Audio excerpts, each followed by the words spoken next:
जय श्री कृष्ण दोस्तों आज का एक सबसे बड़ा सच है कि आज हम ग्लास जनरेशन यानी कांच की पीढ़ी बन गए हैं। बाहर से तो हम बहुत चमकते हैं, आईफोन है, अच्छे कपड़े हैं, पर अंदर से इतने कमजोर कि एक इंस्टाग्राम कमेंट या किसी का रिप्लाई ना आना हमें डिप्रेशन में डाल देता है। श्रीमद् भागवत में माता पृथ्वी ने भगवान का जो अगला गुण बताया है वो है सह। इसका मतलब बेचारगी में सहना नहीं है, इसका मतलब है इमोशनल जिम्नास्टिक, यानी अपने मन को इतना फौलाद बना लेना कि दुनिया की कोई भी नेगेटिविटी हमको हिला ना सके। दोस्तों, आज का यह वीडियो आपके मेंटल टफनेस का ब्लूप्रिंट है। अगर आप खुद को कमजोर समझते हैं तो ये 10 मिनट आपकी जिंदगी बदल देंगे। दोस्तों, भगवान कृष्ण के पास सहगुण का सबसे बड़ा भंडार था। विचार कीजिए, उन्हें जन्मते ही मार देने की कोशिश हुई, जवानी में युद्ध लड़ने पड़े, अपनों ने गालियां दी, पर क्या कभी उनके चेहरे पर तनाव दिखा? आज हमें थोड़ा सा काम बढ़ जाता है तो हम बर्नआउट हो जाते हैं। क्यों? क्योंकि हमने अपने मन की मांसपेशियों को कभी ट्रेन ही नहीं किया। सह का अर्थ है अपनी ऊर्जा को फालतू की प्रतिक्रियाओं में वेस्ट ना करना। जब आप हर बात पर रिएक्ट कर देते हैं तो आप अपनी शक्ति खो देते हैं। जो सहना सीख जाता है वह असल में पूरी परिस्थिति को कंट्रोल करना सीख जाता है। एक रेस्टोरेंट में एक कॉकरोच उड़कर एक महिला पर गिर गया। वह चिल्लाने लगी, डर के मारे नाचने लगी।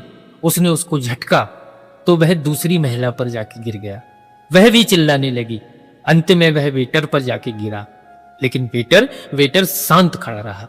उसने कॉकरोच की हरकतों को देखा और बड़ी शांति से पकड़कर बाहर फेंक दिया।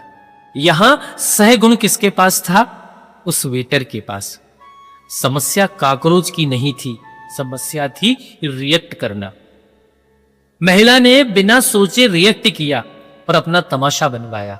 वेटर ने सहबल दिखाया और समस्या का समाधान किया। भगवान कृष्ण के जीवन में यही वेटर वाली शांति है। कंस आया, पूतना आई, शिशुपाल आया, सब उनके लिए कॉकरोच थे। उन्होंने चिल्लाकर अपनी ऊर्जा खराब नहीं की, उन्होंने सहबल से सही समय का इंतजार किया और समाधान कर दिया। दोस्तों, आज हमारा सबसे बड़ा हलाहल विषय है दूसरों की राय। कोई आपके फोटो पर बुरा कमेंट कर दे तो आपका पूरा दिन खराब हो जाता है। यहां सहगुण को लगाइए, खुद से कहिए यह कमेंट उस व्यक्ति की गंदगी है, मेरा सच नहीं। भगवान का सहगुण हमें सिखाता है कि डोंट टेक एनीथिंग पर्सनली। जब आप दूसरों की बातों को दिल पर लेना बंद कर देते हैं तो आप अजय हो जाते हैं। यही असली अध्यात्म है, यही असली मैनेजमेंट है। संत कबीरदास जी ने आज के ट्रोल्स के लिए बहुत पहले कह दिया था कि निंदक न्यारे राखिए, आंगन कुटी छवाए, बिन पानी साबुन बिना निर्मल करे सुहाए। आज का मतलब, जो आपकी बुराई कर रहा है वह असल में आपको फ्री में ट्रेनिंग दे रहा है कि आप कितने मजबूत हैं।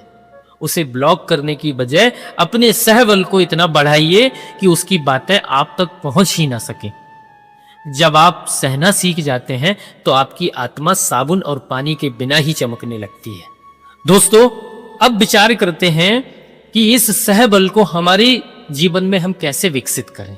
तो दोस्तों, ये 3 चीजें अपनी डायरी में नोट कर लीजिए। पहली है कि जब भी कोई बुरा मैसेज आए या कोई कुछ बोले, जवाब देने से पहले 10 सेकंड रुकें। यह 10 सेकंड सह अभ्यास आपका IQ बढ़ा देगा। और दूसरा है अनकंफर्टेबल बने, जानबूझकर ऐसी परिस्थितियां सहें जो आपको पसंद नहीं, जैसे ठंडे पानी से नहाना, व्रत रखना। यह सब आपके सहबल की ट्रेनिंग है। और तीसरा, प्रभु को पार्टनर बनाए। जब बोझ ज्यादा लगे तो कहिए, हे कृष्ण, यह परिस्थिति आप संभालिए, मैं बस देख रहा हूं। इसे कहते हैं साक्षी भाव। दोस्तों, सह का मतलब हारना नहीं, बल्कि इमोशनल मैच्योरिटी की चोटी पर चढ़ना है। दोस्तों, आज कमेंट में अपनी वो एक बुरी आदत लिखिए जिसे आप अब और नहीं सहेंगे बल्कि उसे बदलेंगे। दोस्तों, इसी के साथ आज की इस कथा को यहीं विराम देते हैं। कथा निरंतर जारी रहेगी। जय श्री कृष्ण।